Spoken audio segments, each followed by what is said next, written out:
Today I shall read you a story. Episode 2 of No Choice But to Remember It. The Written Note. Micheal James's Diary.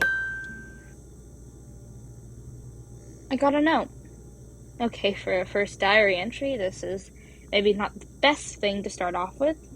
Mom got me a diary because she said I should write down my feelings or something. I never used it before because what would I write? Dear Diary, I went to school, then went to sleep. Pretty boring. But something happened. I got a note from Stacy, the most popular kid at school. Well, at first I kind of thought it was a prank. Some other kid looking to be around 14 something, which isn't much older than me, with long, brown, straight hair that flowed even though I'm pretty sure it wasn't windy. She stared right at me. Her eyes were gray. Quite pretty, actually. I couldn't help but think about Stacy's bright yet dark blue eyes. How different they looked, which might be a weird thing to think, but this girl with the brown long hair didn't look like Stacy's friend, who, much like Stacy, had blue eyes and light blonde hair. I had never actually seen this kid with Stacy. That's most likely why I didn't read the note until 2 days after. I was scared it was a prank or that it had something really nasty in it. I didn't know Stacy, and I'm not hated or anything, but I didn't know why she, of all people, would contact me. It was in her handwriting. I knew from an assignment where we had to grade each other's writing, and she had a very distinct style. I'll tape it onto here. It read, Dear Michael, you know me, I think, but I don't know you. Not really, and I've been thinking about that a lot. Time has been odd for me.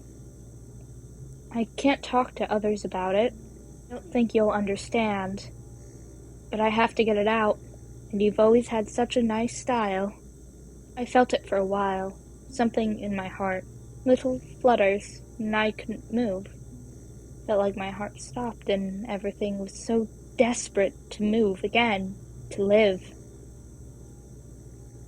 I'm getting thoughts.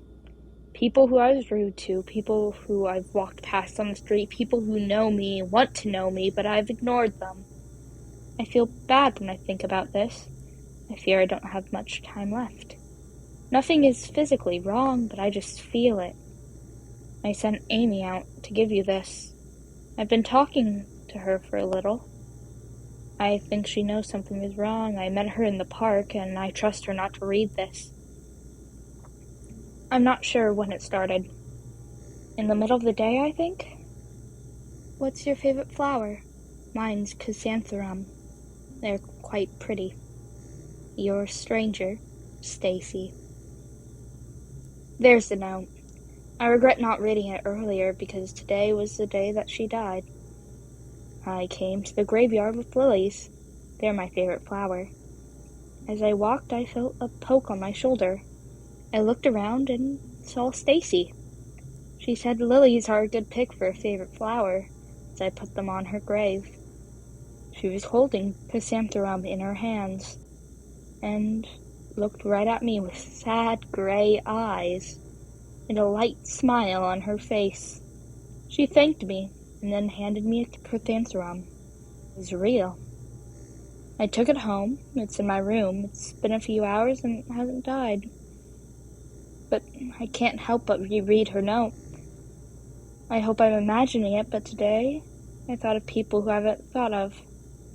I felt my heart flutter, and I swear the chrysanthemum looked more alive than when she first gave it to me.